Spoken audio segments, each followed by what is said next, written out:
What's up, family?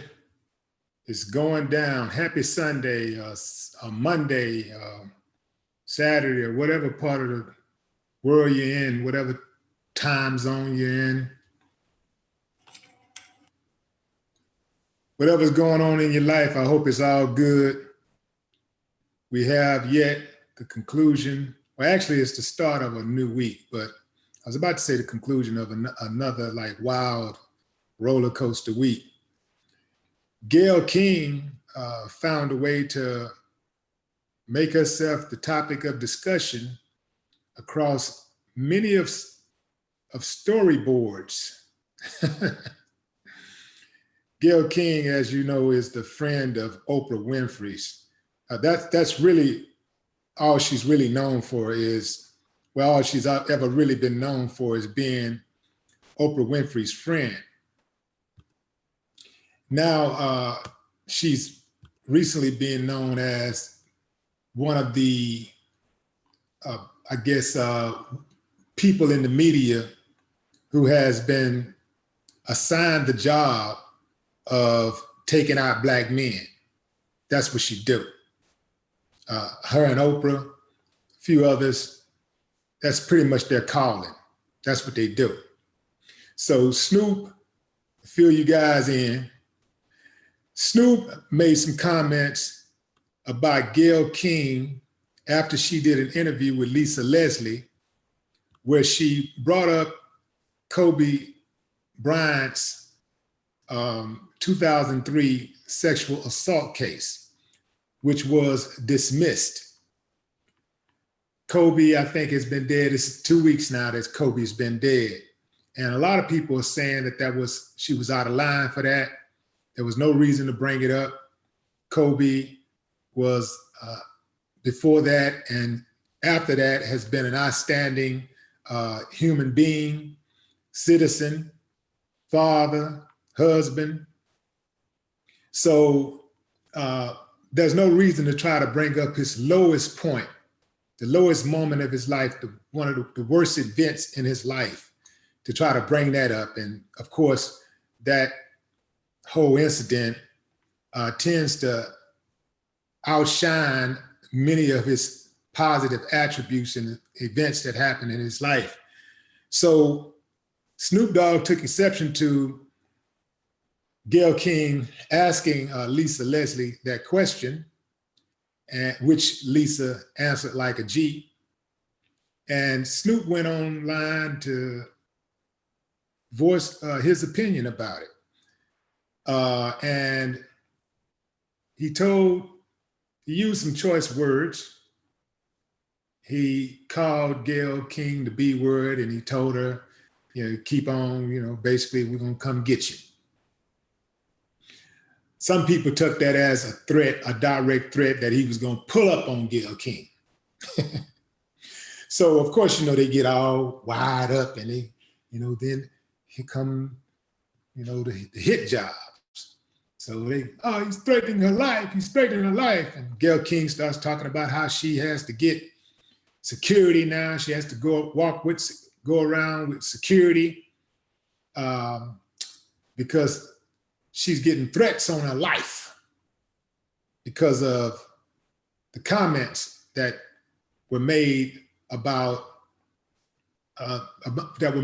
Kobe and the comments that Snoop made. So they're trying to attribute a lot of that threat to Snoop. Snoop went online to clear up everything. He said, listen, these are his words. I'm not a violent person. When I said what I said, I spoke for the people who felt that Gayle was very disrespectful toward Kobe and his family. I didn't want harm to come to her. I didn't threaten her.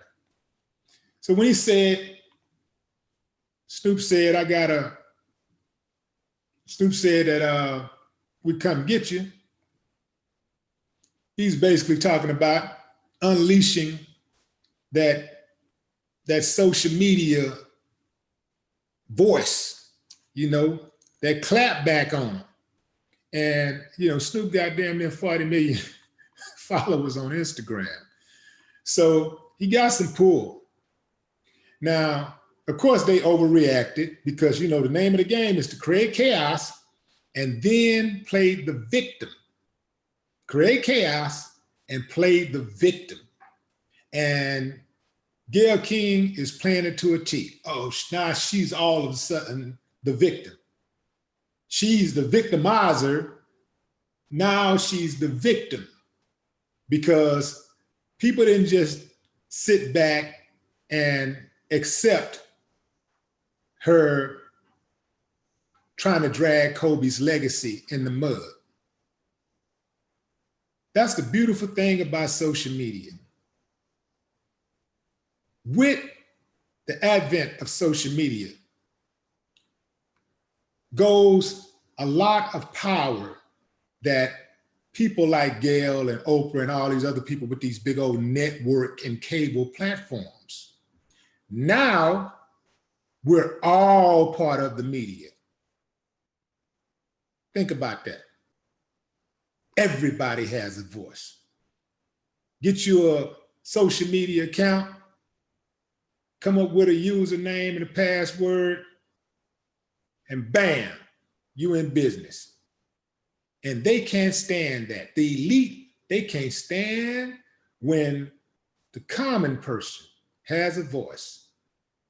They can't stand when other people who are prominent in society but may not have as big of a platform has a voice. In the past, somebody like Snoop would have to go on Oprah's show or a show that was comparable. Or maybe he could get on the radio. You know, Snoop could get on the radio anytime he wants and say something. But oftentimes his voice would be relegated to local airwaves. Now he can get right on social media and get an instant response on one of his on an opinion. He can give an instant opinion about something, make a statement, and bam, it gets more traction than Gayle King's show. That's the part they don't like. So I kind of did things a little bit in reverse. Normally, when I start the broadcast, I always tell people, let me know what city, what state you're representing. If you're outside of the US, let me know what country. But I couldn't wait to get that out. I had to go in immediately. Also, family, if you want to skip the line, you can jump into the super chat. Remember how you used to skip the line back in middle school, high school, elementary? You skip the line for lunch. You can skip the line. Also, smash up the likes, smash up the likes, smash up the likes. Does not necessarily mean that you agree with the content. It just means that you appreciate me taking the time out of my busy schedule to upload the content. You dig what I'm saying? So let me see what y'all saying over here. Let's go to Super Chat. Boxing Conversations with Reggie Owens. What's up, Reg? Funk apologizing to Gayle King. Where was the vocal Susan Rice when Republicans wouldn't confirm her and when they bashed her? Yeah, where was that army? That's what I want to know. You know, where's that army of Susan Rice's when these cops out here gunning down black males? Where's that army when you have banks out here who the administration that she worked for bailed out, who are refusing right now to give loans to black people? That's what we need, the damn army. We don't need no army for Snoop. We need an army to reverse some of these racial policies, this systemic racism. Show me you got some real power. Do something about this damn systemic racism. That's what I want to see.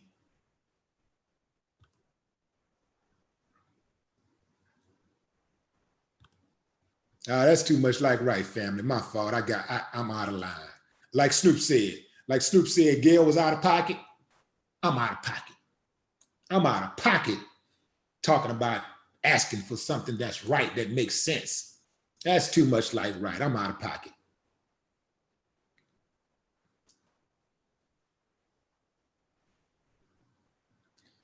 All right, family. I see y'all making your swirling comments. I ain't gonna comment on the swirling comments, but I'm not gonna delete them either.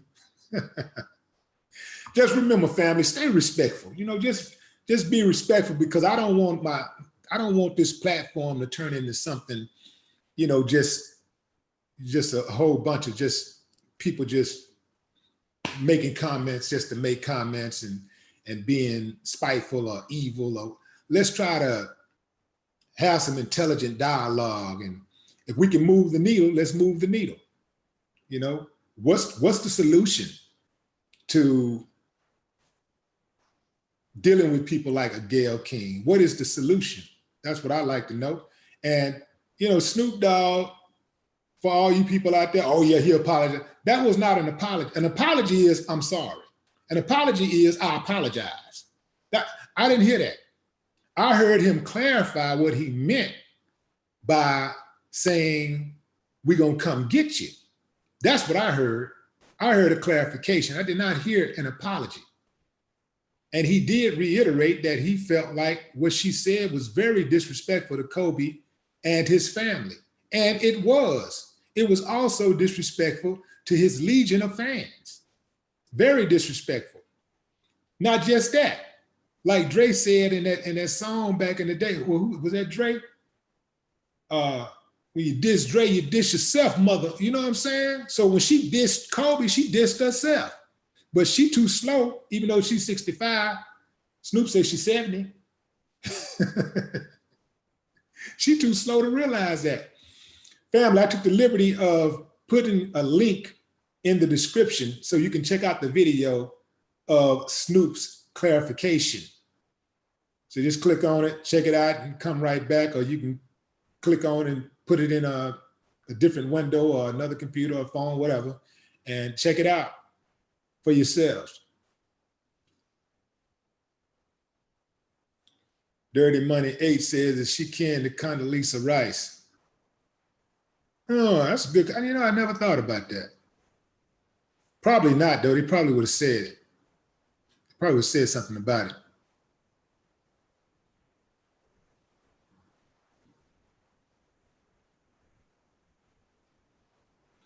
Exactly. Who said that? Who sent you? Who sent you said Susan Rice rebuttal sound like a threat? It did. It was. That's the way I heard it.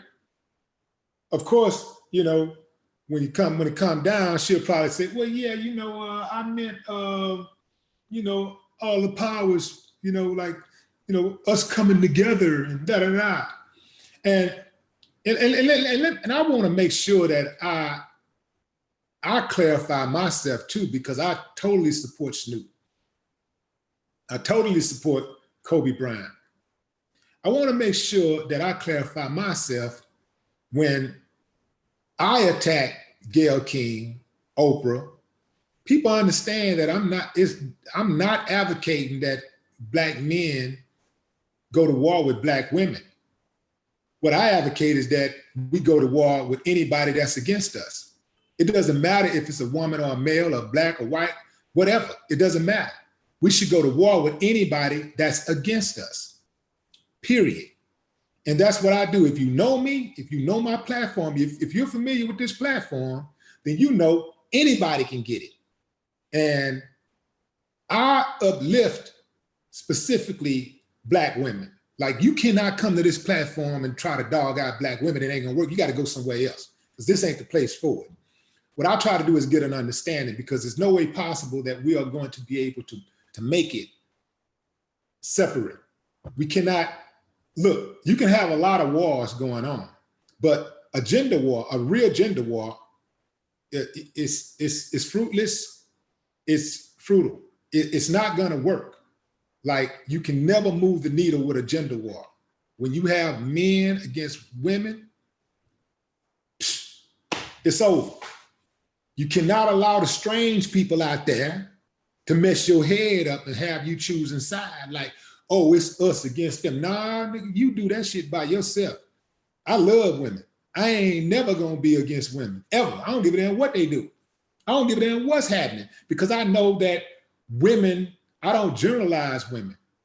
I understand that every woman stands on her own merit, like every man stands on his own merit.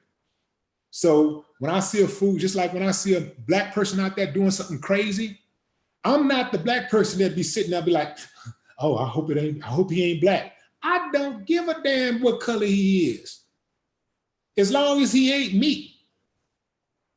It ain't me, it ain't my family, it ain't my people. If that fool go out there and do something stupid, that's on him. He has to pay for that. His ass got to go get a lawyer and sit in jail and do that time, be away from his family. I ain't got to do none of that. So if he go out there and do it, that's on him.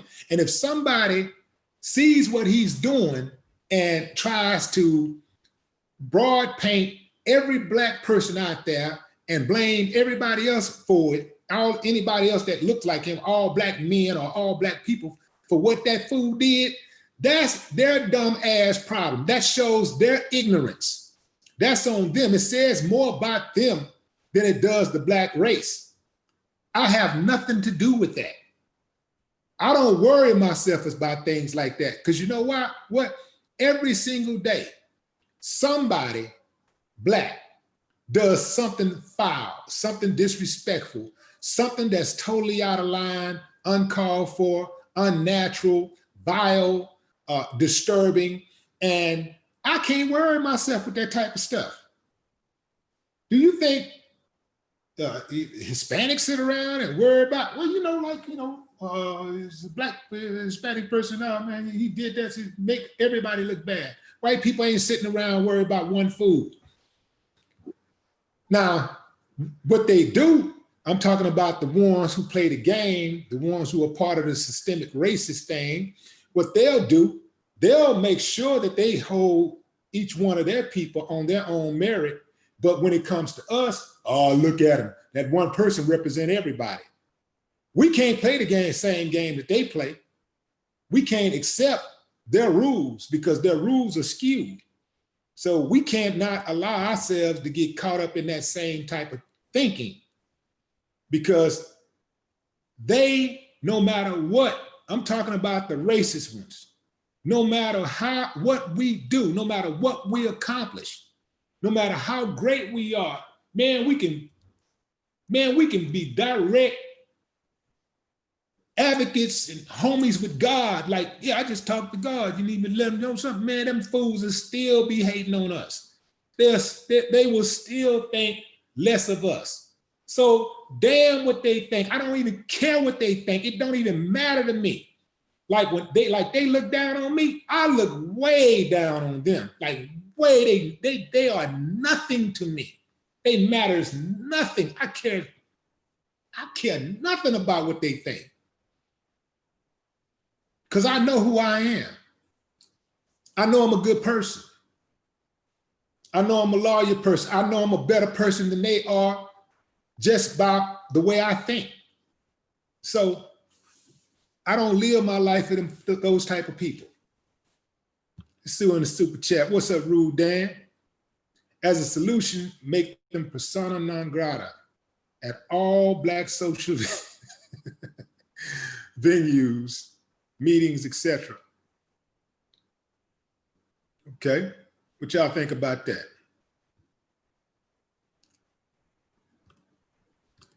Whoa, who else we got over here?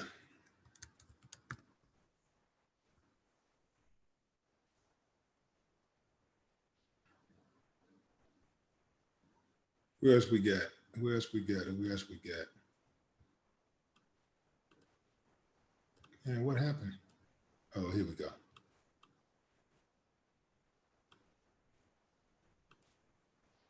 ABX.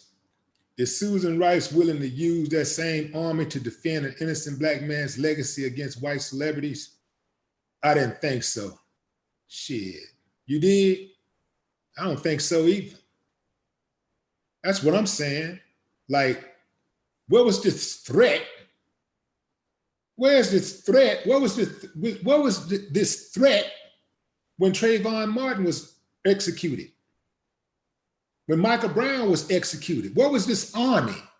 Now she ready to unleash the army. She want to unleash an army on Snoop. Where was this army when these white supremacists are doing what they do? The FBI just put white supremacists, white nationalists and neo-Nazis on the same list as a threat as ISIS.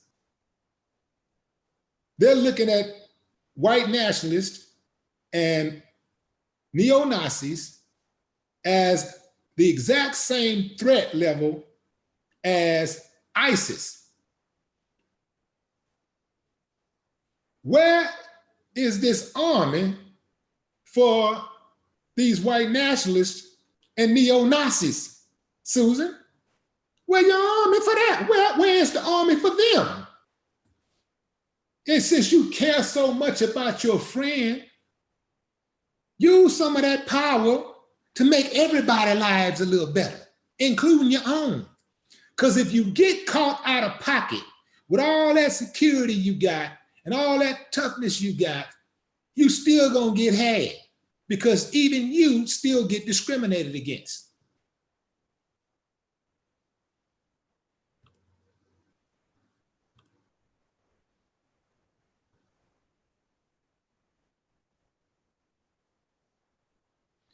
You know, this is no different from any black person in the hood or somewhere else who will immediately attack a black person, will immediately want to bring harm to a black person for the slightest infraction.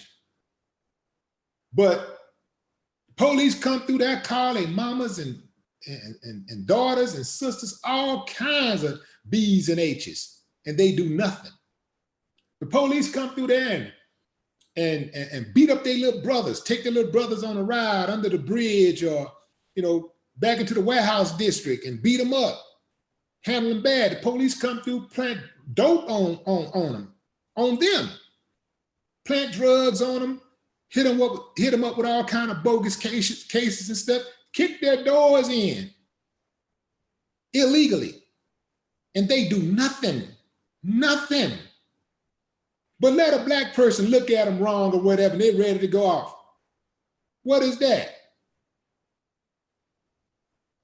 Oh, they ready for it when it's somebody black, though. I bet you, I never heard Susan Rice talk about sicking an army on an American citizen other than a black person. I've never heard her ever use that term before, ever. I've never heard her use that type of language, ever.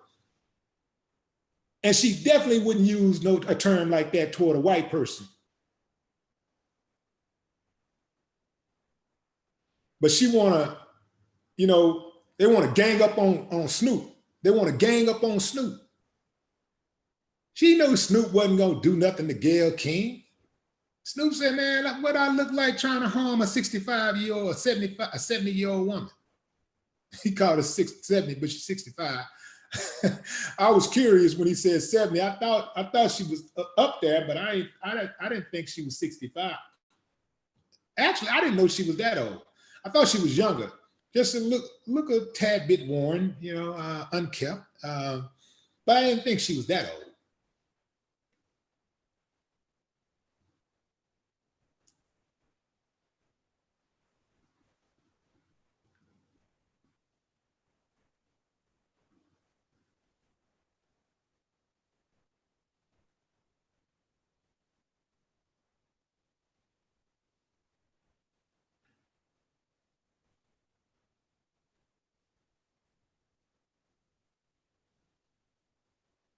I mean, think about it, family. If she really thought Snoop was serious, if Snoop could get Gayle King, it's quite plausible that he could get Susan Rice.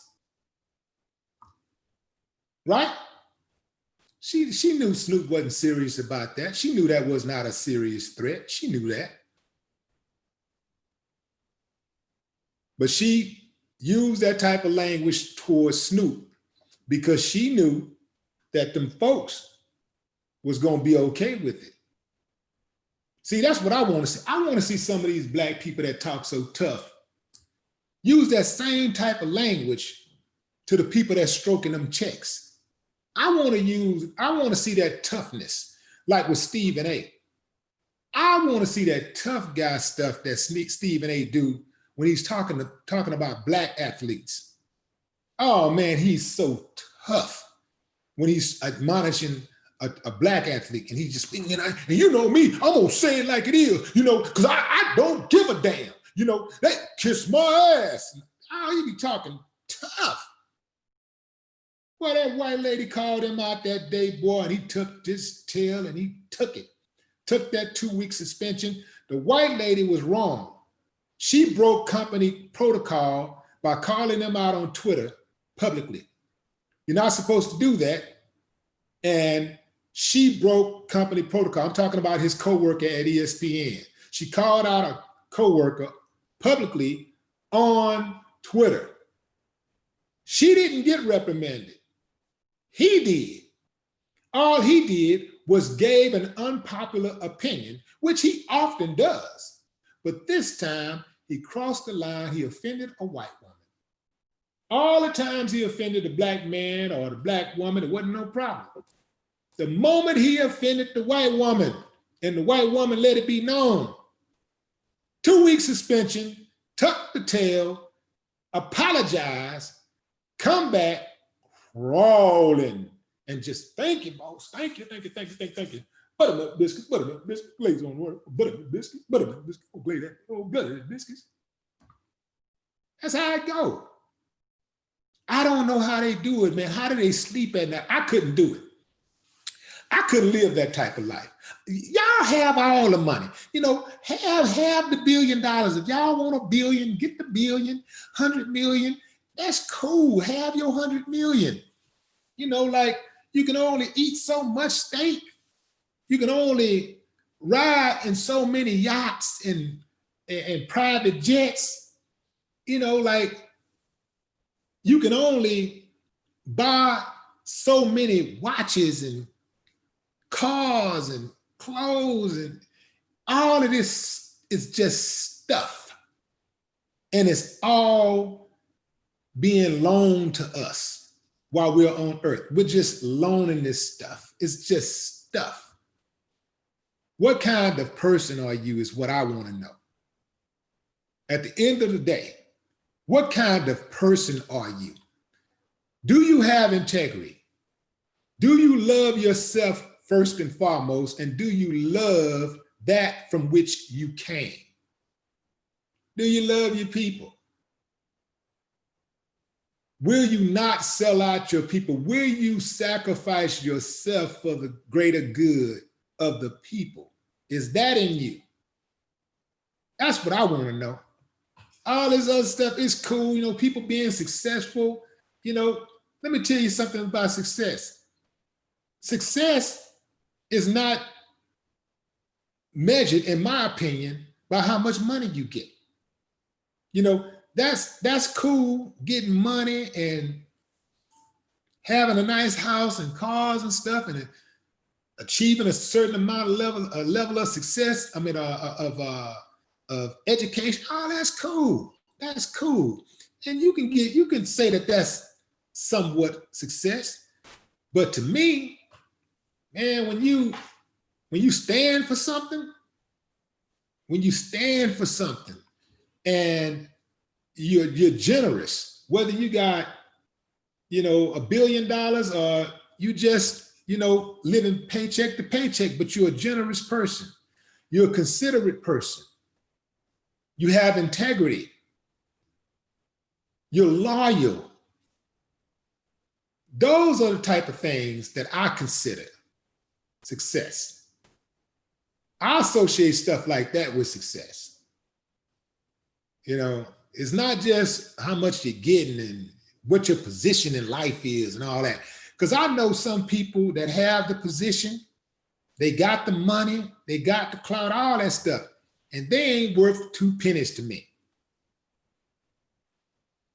And oftentimes, those same type of people, they're so miserable They don't even consider themselves to be successful. They don't even know what's the big deal. They see other people praising them and stuff, and they hate their guts. They really don't like themselves. They don't feel successful. A lot of times they're looking at everybody else and people are saying how successful they are and how much they would love that life. And they're going like, what's the big deal? Let's see what you guys are saying.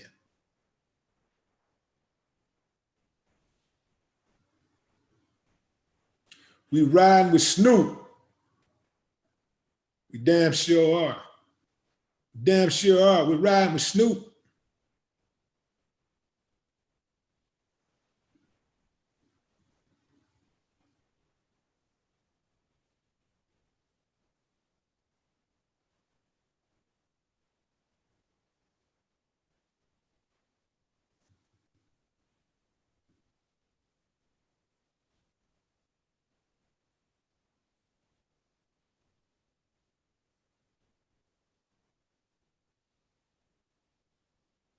Clean Black Sneakers say, Gayle's resume is flawed in this culture. She blew it.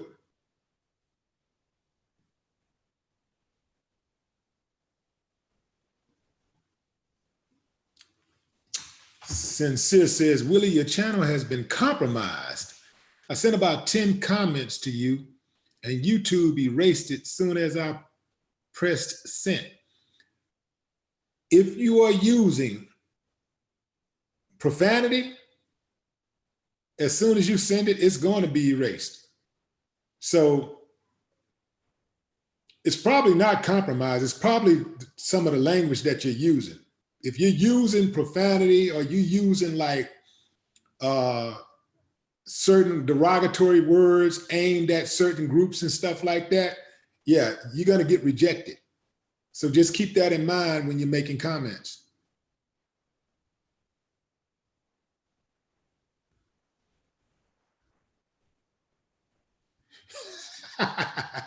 Gavin Scott says, we can't have the week of the mammies in Black History Month.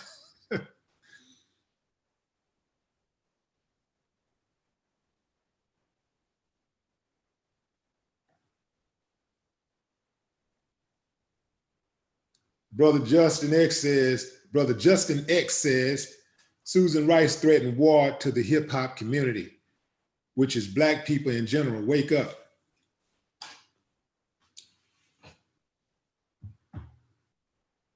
Yeah, what they basically, they want to be able to continue being the elite and no people not being able to speak up.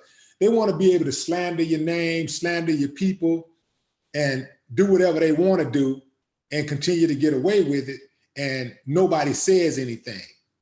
So what's interesting is that they'll accuse Trump of being a dictator and Trump, he this, he that, he that.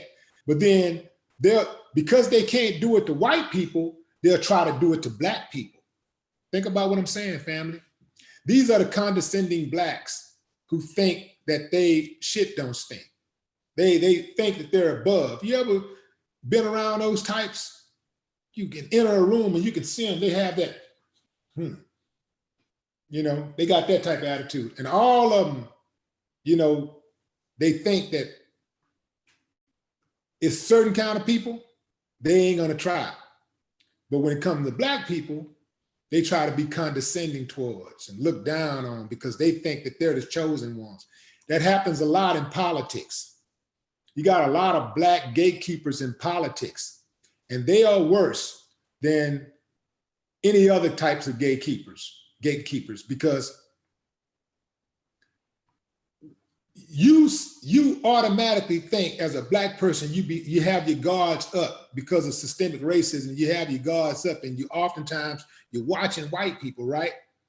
But it be your own kind that you don't be thinking about. You just see the Black face and you think, okay, oh, I got an ally. Not necessarily. In fact, I'll go as far as saying in politics, in most cases, you don't have an ally. They are there to be gatekeepers. Think I'm lying. Think about the black politicians that you know in your city. Now think to yourself, what have they done to enrich your life since they've been in office? Can you think of anything they've done? What stands out? Some of these black politicians been in office for 10 years, 12 years, 20 years, 30 years, 35 years. And nobody can actually point out one thing that they've done to enrich the lives of the community in which they serve. The people in the community aren't benefiting from them being in office. All the people is getting out of it is some photo ops when they come out and speak at the graduation, or they come out when somebody get killed. They want to come out and speak and talk about, justice, and we stand with the family. They'll come out to the barbecue or the 85th birthday party for your grandmama. They'll come to the church. And for some people, that's good enough. Well, I'm gonna vote for him again because he came out to my parents' 40th wedding anniversary. So I'm gonna vote for him. I know he don't be doing nothing, but I'm gonna vote for him anyway. I know she ain't bought nothing, she ain't did nothing, but I'm gonna vote for her anyway. You don't demand something, you get nothing.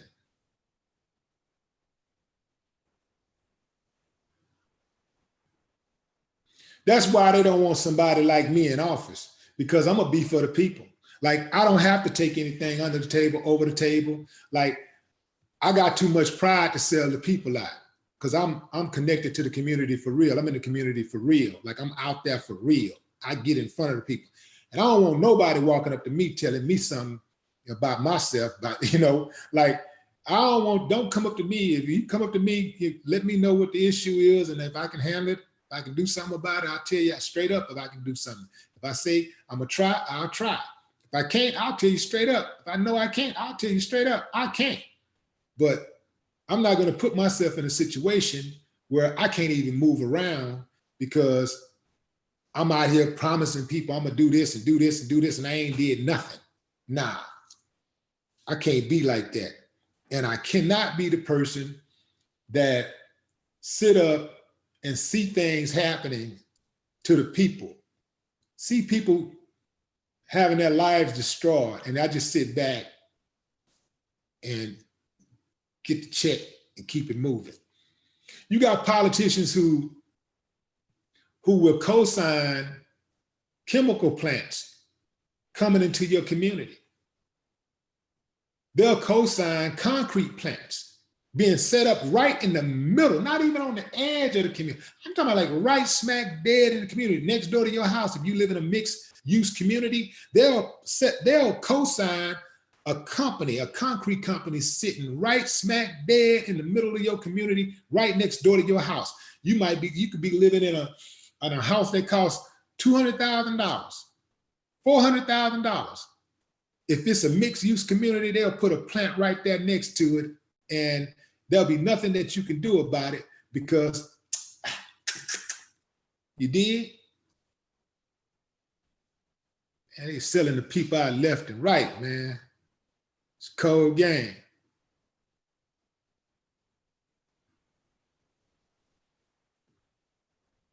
Let's see who in the super chat. Piccolo Caesar, what's up? They need to come in and redo the justice system because the old system was written in slave times. Co-sign that. Boss Lady, what's up, Boss Lady KK? Appreciate you.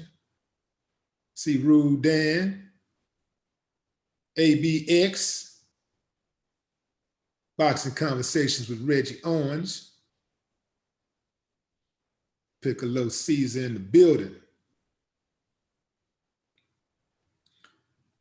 Got one of my members on here, Gerard Ferguson. What's up, Gerard? Welcome to level 1. LB, what's good?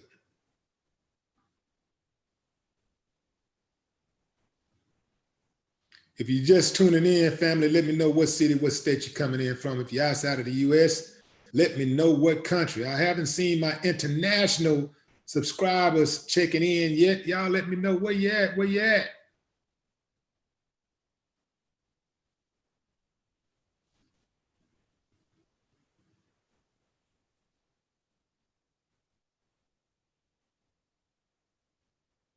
Vanessa Jones says the water situation in Flint, Michigan was deliberate.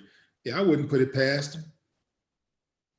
Man, after all the stuff these people done, oh man, I wouldn't put it past them. I would be surprised if they wasn't behind it. There we go, love from Canada. Who's that, Melissa?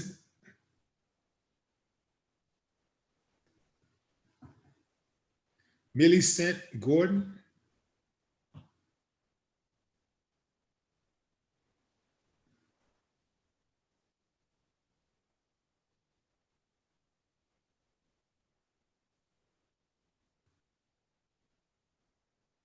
See Whitney Stevenson, Las Vegas. What's up, Dave? What's up, Davita Braxton? O'Neill Freeman, Amory, Michigan, Mississippi. Corey, what's up? Columbus, Ohio. Is that South Africa?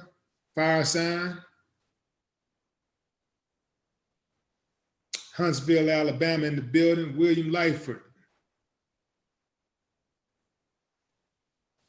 Lightford, boy, Lightford sound like there's a lot of them. Lightford, man, that's some Lightfords, man. You gotta watch out for them Lightfords. Coco T.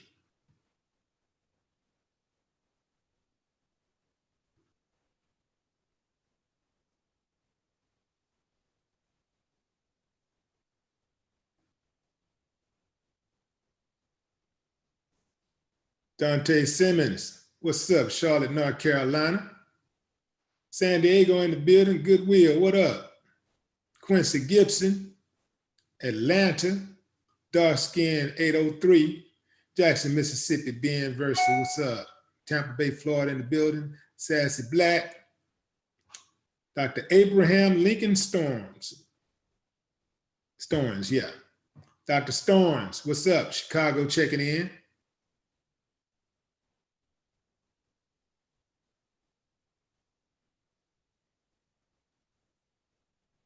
Who is that? Chapel Hill, North Carolina. North Carolina in the building deep tonight. Michael, Atlanta, what's up? So that was Jacqueline from North Carolina. Stephen Anderson, what's up? Appreciate you, Steve.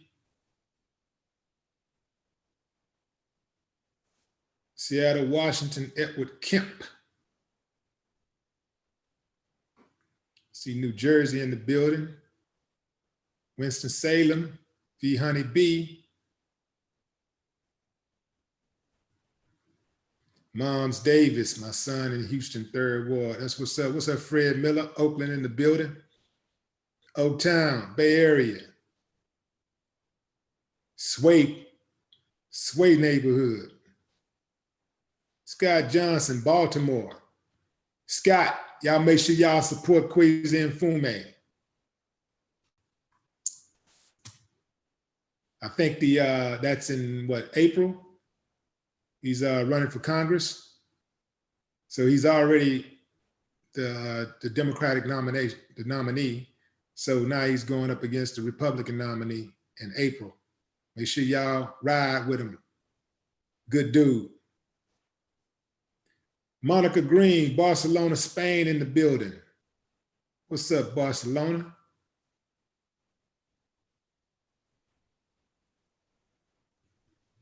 See K-Mac, Raleigh, Carolina. CG, London in the building.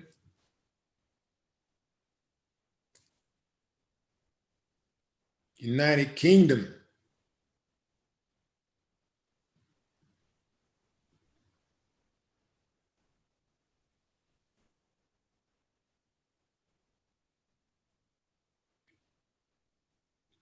That sound kind of fly. Kingdom. From the United Kingdom. Where's my crown? Roy Mix Jr., what's up, Roy? South Los Angeles, what's up? Absolutely. Absolutely. LA in the building.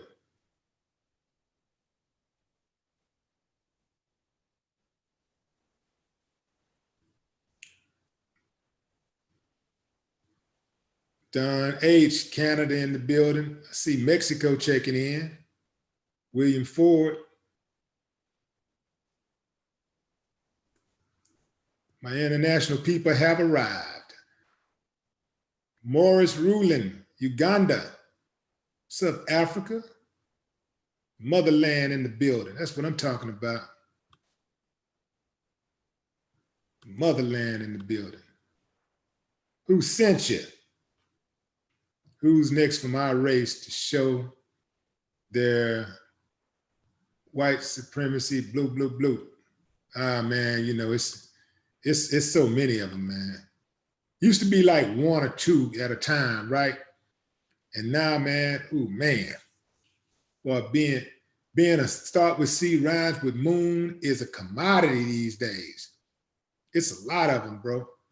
The worst part is they got children too, and I see little ones like I've seen them as young as like 10, 11, 12.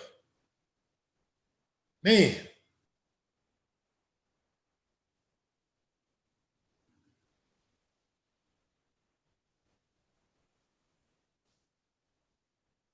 Sandra J., South Park, Texas in the building. What's up, South Park? Scarface Stomping Grounds.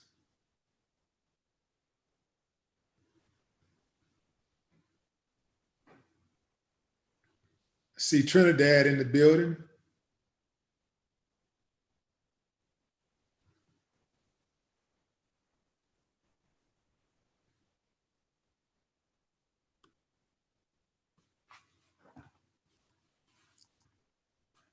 Opelousas. What's up, Bruce? Bruce from Opelousas.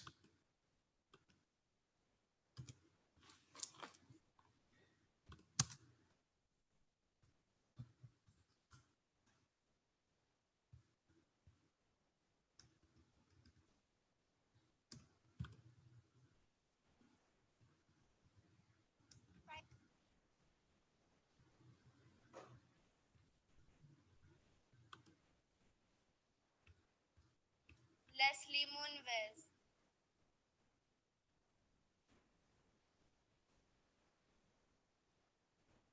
Leslie Moonves.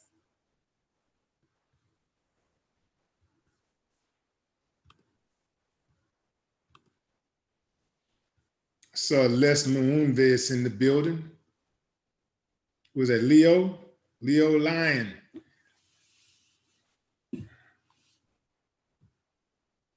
Why you call it the molester Moonves?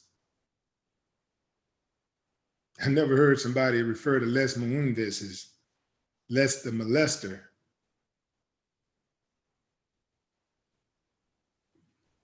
Who was that Green Light Show? Pasadena, California in the building. What's up, Cleveland? James Day.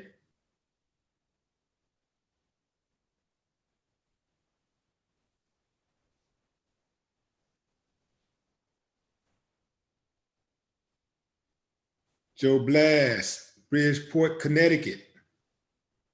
All the way up top in the corner. JC Times, JC.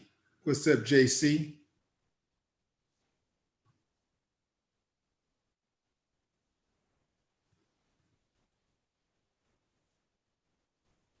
T. Flynn.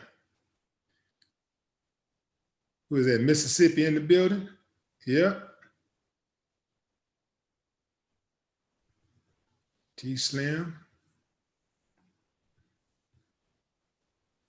So if you're just now tuning in, family, talking about this post that Snoop Dogg put up yesterday on Instagram saying that he meant Gayle King no harm. He said that he was a nonviolent person. When he said what he said, he spoke for the people who felt that Gayle King was being disrespectful towards Kobe and his family. He said, I didn't want no harm to come to her. I didn't threaten her. Some people felt like Snoop was threatening Gayle King when he said, basically told her to be careful before we come get you.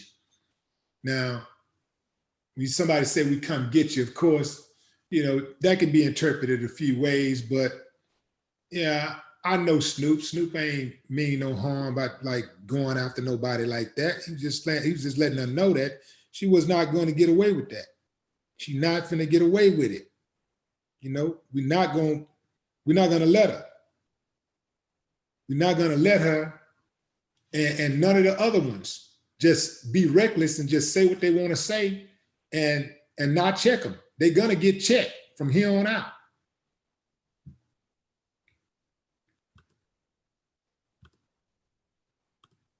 Anybody out there, it don't matter who it is, it don't matter what the ethnicity is, what the gender is. If they come after us and ours, we're gonna come after them and theirs. Simple as that.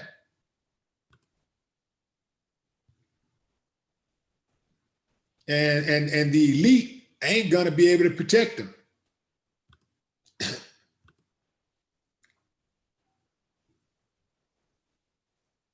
So I'll give a few more shout outs, family, and then I'll shut it down, let y'all get back. I got to get to a late Sunday dinner. So let's see. What's up? Going to Super Chat first. Deborah Bureau. Deborah Bureau. What's up, Deb? How you feeling?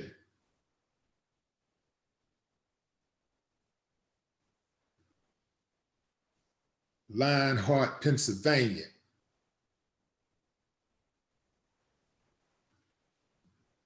A man put her in check. Shalom. Yah's daughter 7. Shalom.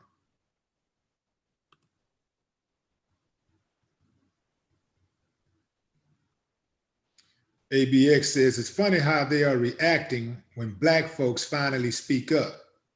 Absolutely. They're not used to it. It's almost like an abuser. It's almost like an abuser getting hit back. It's like a person standing up to their abuser. He's so used to getting his way. He's so used to like smacking a woman and then she's shutting up and all of a sudden he smack her and she, like, hey, you ain't finna, he smack and she hit his ass back. Or he smack and she, and he, oh shit. That's what it's like. See, they're so used to being abusive and doing whatever they want to do and not being checked because it's all a class of elite, right? And a lot of these Black people that are in this so-called elite class, they really think that they're better than other Black people. Some of them are even worse than white people who hate Black people. Some of them are really, really bad. So they're really condescending. They really think that they're better. So when they get checked, it's like, how dare him? I sit with presidents. I sit with ambassadors, generals. How dare him? That's what it really boiled down to. Got a new member. Who is that? James. What's up, James? James Dagomir. Appreciate you. Welcome to level 1.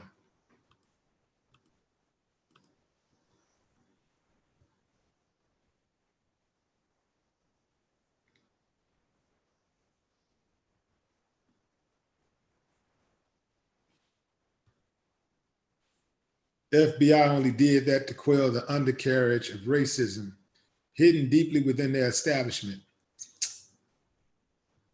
I don't know. I think they just said it. I don't think that they even care that people know that they're racist. I mean, we've been knowing that the FBI was racist since James Edgar Hoover, and ain't nobody did nothing about it yet. So I don't even think they really care. You know, they don't really too much care about what we think here. They care about what foreign dignitaries and people like that think because they want something from them. You know, they're trying to get resources and all that kind of stuff. And, you know, we're talking about trillions, you know, so that's what they care about. It all comes down to money, you know. If it's some money in it, then, you know, they're interested. But other than that, they really don't care.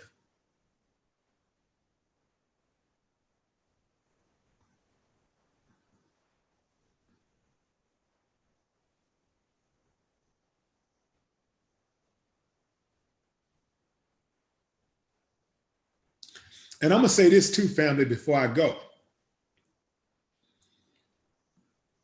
Kobe's death not only affected Black people, Kobe was a global icon. You know, he had a lot of fans all over the world. He was deep in China, deep in China. So he had fans all over the world. And so these threats, you can't just assume that these threats are coming from Black people. If there is indeed threats, you know, she's saying she's being threatened. Gayle King is saying she's being threatened. If she is indeed being threatened, you can't just assume that these threats are coming from Black people. A lot of these threats, if it's happening, they're coming from other people too, just like the outpouring of love is coming from other people. So I just wanted to make that point. And until then, absolutely, somebody said Latinos for Kobe. Absolutely. The unknown. Yeah, so the unknown. Yeah, so yeah, I mean, Kobe was a global icon. So this is not just a Black thing, but because Kobe was Black and he was, you know, a national treasure to us as Black people, he represented us. And so it is our duty, first and foremost, to defend his legacy and to preserve his legacy. It's nobody else's. It's ours first and foremost. And whatever other people want to do to recognize him, that's fine. But first and foremost, it is our duty to defend his legacy and to make sure that that his legacy stays intact and is maintained. And that's it, family. I appreciate y'all checking out the broadcast. Until next time, no more talk.